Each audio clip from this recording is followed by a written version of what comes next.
Ever wondered how exactly you're supposed to start creating new bass lines from scratch? Well, in this bass lesson, you're going to learn 4 methods you can use to jumpstart the whole process. No matter how experienced you are as a bass player, you'll be able to find a method that works best for you. Also, if you ever get stuck trying to figure out what to do with the bass line, I've got a trick question you can ask yourself that'll show you what to do.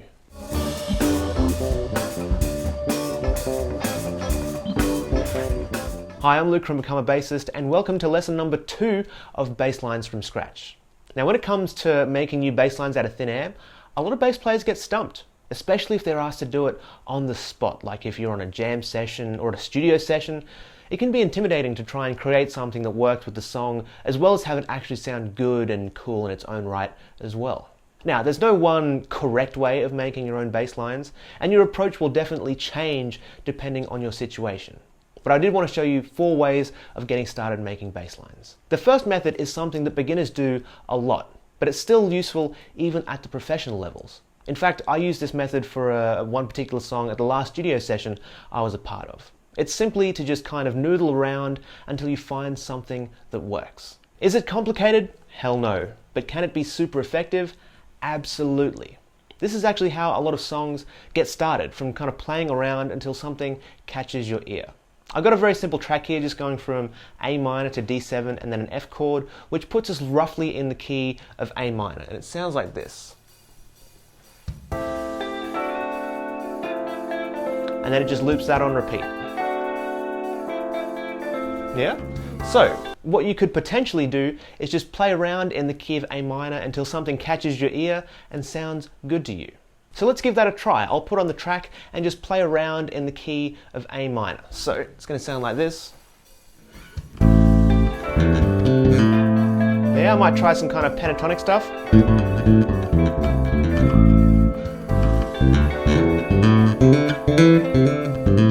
All I'm looking for is something that catches the ear, something that kind of stands out that I like, all right?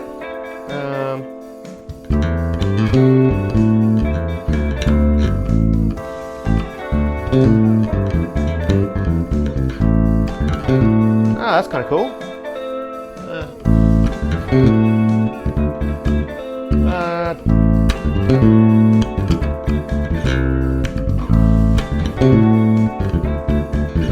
I kind of like the sound of that.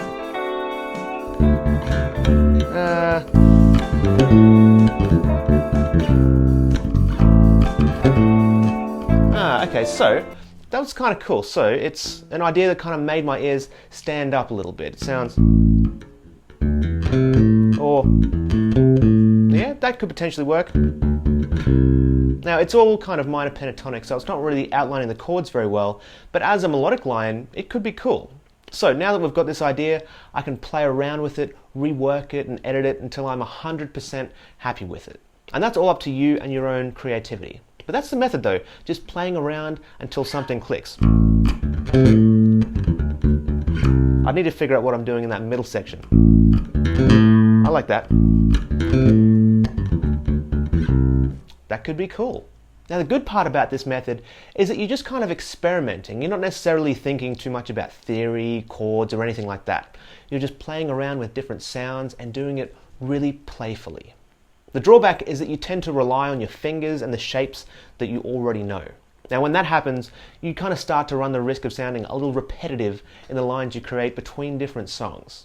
It can also take a little while before you play something that you like. If you're a pretty self-critical kind of person, you might not like anything that you come up with. That's okay though, because there are other methods you can use that make sure you don't sound repetitive or take ages to come up with something that you actually like. The second method that nearly always works involves taking parts of the song that already exist and using them in the bass line. This can come from anywhere: the drums, the harmony instruments, the vocals. There are tons of examples of bass lines that are doubled in other instruments and vice versa. Yeah, a really common, obvious thing is for the bass player to play the same rhythm as the kick drum. But you don't have to stop there, you can get really creative. Let me show you how you can just kind of straight up take ideas from other instruments. Now here's what the track sounds like.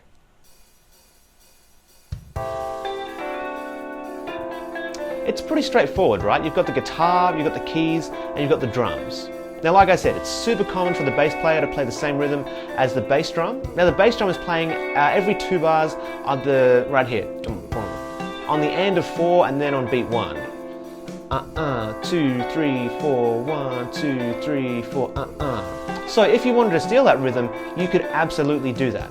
You might just want to play the root of the chord twice. In this case, that it's an A. Yeah, that'd sound like that. Very simple, very functional, but it works well. You could also approach it from below, starting on the G. That'd sound like this. Just like that. Let's go again. 2, 3, G, A. That'd work really well. You could make the notes long if you wanted to, so that'll change the way the line feels a little bit. Something like that. Yeah, you've got all these options just from stealing that one rhythmic idea in the drum part. But you could also just borrow ideas from the guitar part. You could double it note for note. That would sound like this.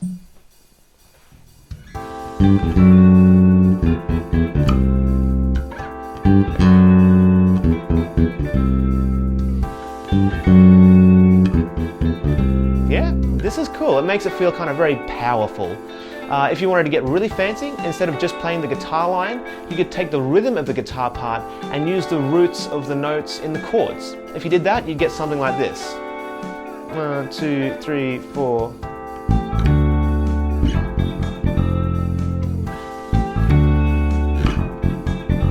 Yeah, and if you added in the little thing we played with the bass drum before, it'd sound even better. It'd sound something like this. 2, 3. Bass drum, bass drum. Yeah? How cool is that? Now you often hear the phrase that the bass is the bridge between the drums and the harmony, the rhythm and the notes, and that's exactly what we're doing here. We're connecting all of the different parts and kind of gluing them together.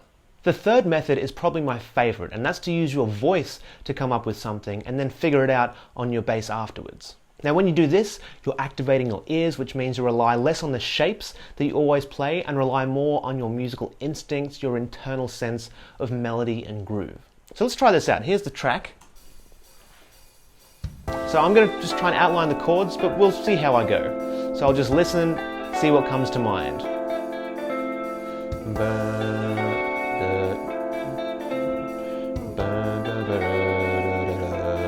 That's a bit boring.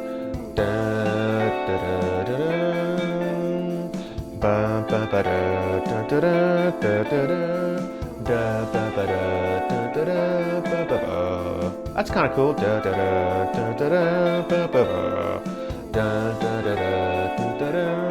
Okay, I think that could work. Let's figure out what that is. That's what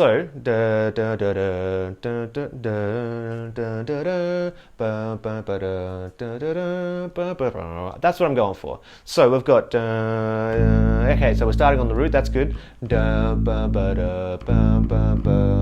So A, G, F sharp, A, C, F, low F. Okay, so now the F sharp is in the D7 chord, so it actually makes the D7 an inversion, but that still works. Then we had A, C, and F, and then we go back down to the C and low F. I'm pretty sure that's what I was singing at least. So the bass line with the track is going to sound like this.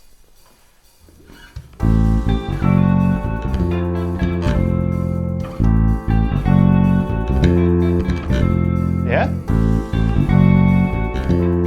Now this is a decent enough bass line. It's functional, it's got a pretty cool variety of movement. I like it, it's probably my favourite one so far.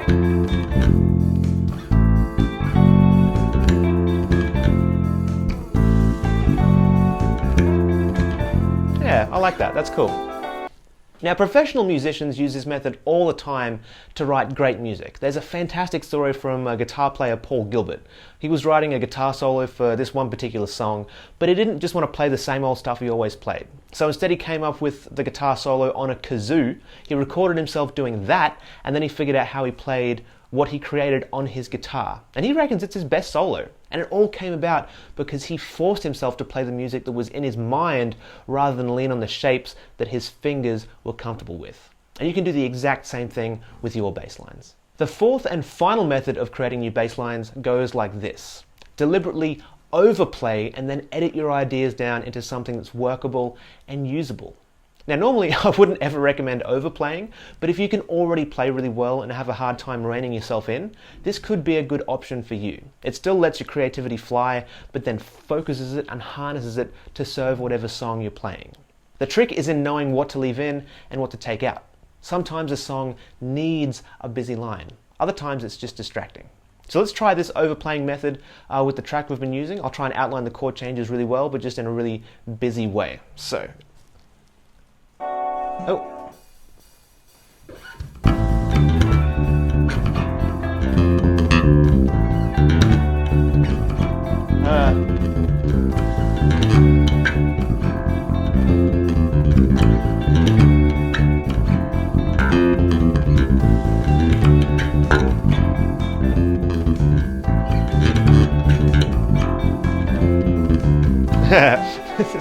Okay, this is really busy. You can tell this is a very busy line at the moment. I'd argue that it's too busy, especially since all the other instruments are pretty chill at this song in the moment. I mean, if the song started getting bigger, then a line like this might start to make more sense. But with things the way they are on the track at the moment, it's a bit of overkill. So let's dial it back. Let's just take the very best bits of this line. So we'll play something like.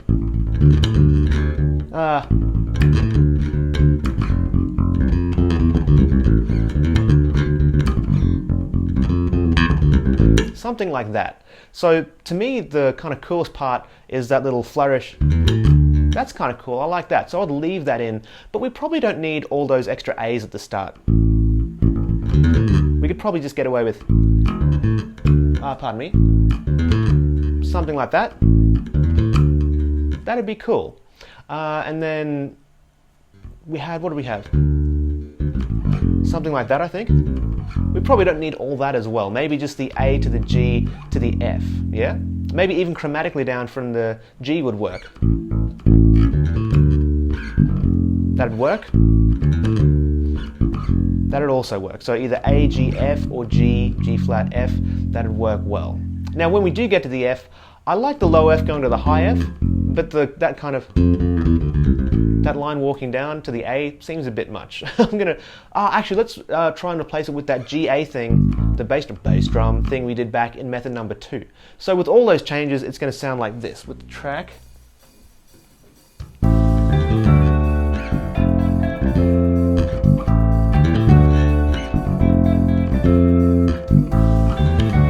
Yeah, it's so much better. Oh my goodness. See how we started with this kind of very, very busy line, then we pared it down? This can work great for creating busy lines that still work with the song. You just be careful that you actually do edit down enough and make it actually musical. I like that. And it's still functional because we're still mirroring that drum rhythm right there. Very, very cool. Now, what if when you're trying to figure out what to do with your bass line, you get stuck? It happens to everyone at some point. Things are kind of chugging along nicely and suddenly you run into a brick wall and you just don't know what to do. Well, I've got a trick question you can ask yourself that will help you make a decision. Ask yourself, what does this song need from me? And try your best to answer honestly. It could want kind of tons of intense slap lines with lots of energy. It might just need long, low root notes without much energy at all. The song might not even need a bass line for some of it. That's something a lot of less experienced players sometimes miss. Just because you can play something at a specific part of the song doesn't mean you should play something. Sometimes silence is the best option. Asking this question has helped me out a ton in the past and given me clarity on the direction of different bass lines. And if you start asking it of yourself, I'm sure you'll see a big improvement in the quality of your lines, as well as how quickly you can get past these roadblocks in the process. If making bass lines is something that's important to you, then I've got something I think you'll love. I call it the Bass Lines from Scratch checklist. It takes all the key learnings from this series and puts it all on a nice one-page checklist for you. Once you have a finished bass line, you can just go through the checklist, and if you can answer yes to most of the questions on there, you'll know that you have a bass line that you can be proud of. To download the checklist, just click the link in the description of this video, fill out the form on that page, and I'll send it straight to your email address. It's totally free and a great resource for taking your bass lines to that next level. Now, are these 4 methods I've shown you the only ways for creating bass lines? Absolutely not. There are probably just as many unique methods as there are unique bass players. If you have another method that you use, let me know in the comments. I'd love to hear how it works for you. The 4 methods we've talked about, though, will give you a bit of a jump start and can help guide you on your way to creating amazing bass lines. To recap really quickly, though, you learned 4 different methods of creating bass lines. First, we covered the noodling method, where you just kind of play until something catches your ear, and then you develop that. Then we talked about using existing parts of the song as inspiration for your own line. And the third method involved singing a line with your voice and figuring out how to play it on your bass. And finally, we talked about deliberately overplaying and then editing down to something that's usable and appropriate. Thank you so much for watching. You've been great company as always. Be sure to head to the site to grab the Basslines from Scratch checklist. It's a super helpful tool to have in your back pocket. I'm Luke from Become a Bassist, and I'll catch you soon.